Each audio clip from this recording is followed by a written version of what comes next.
Okay, everybody come back into class now. Get in your seat and get your pencils and your notebooks, and everybody settle down. Come on, all you students of history, you students of the law, settle down.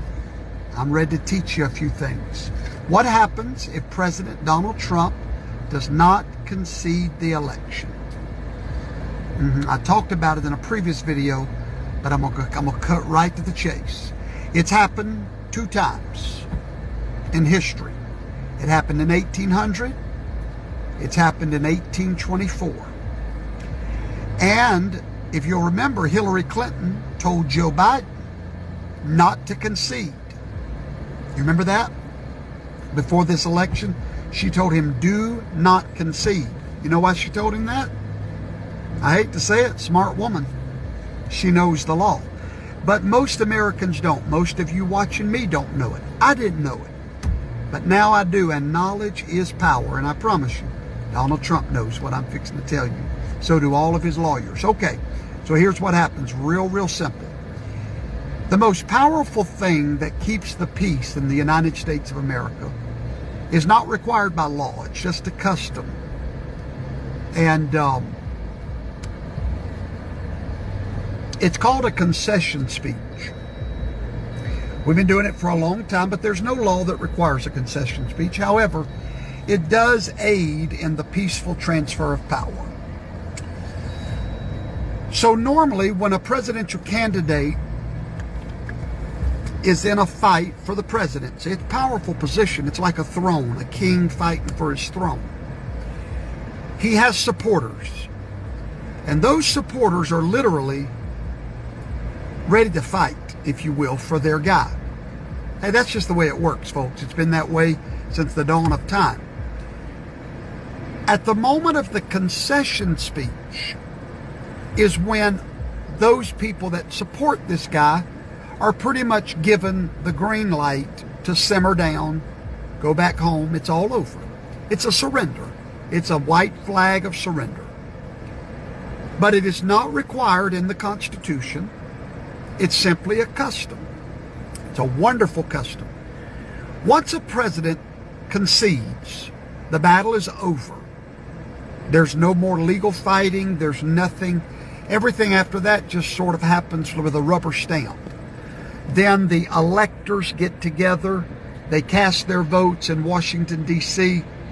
The president is officially elected and the votes are certified. And that certification gives that man the presidency.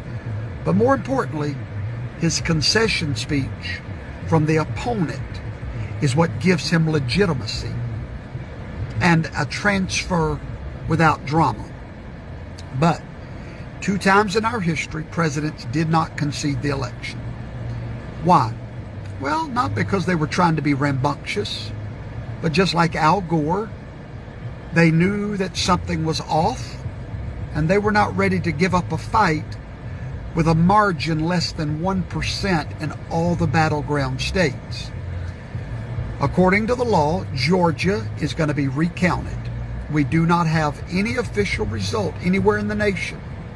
Pennsylvania is going to be recounted. Arizona is still being counted. Nevada is going to be recounted. We have a total recount coming.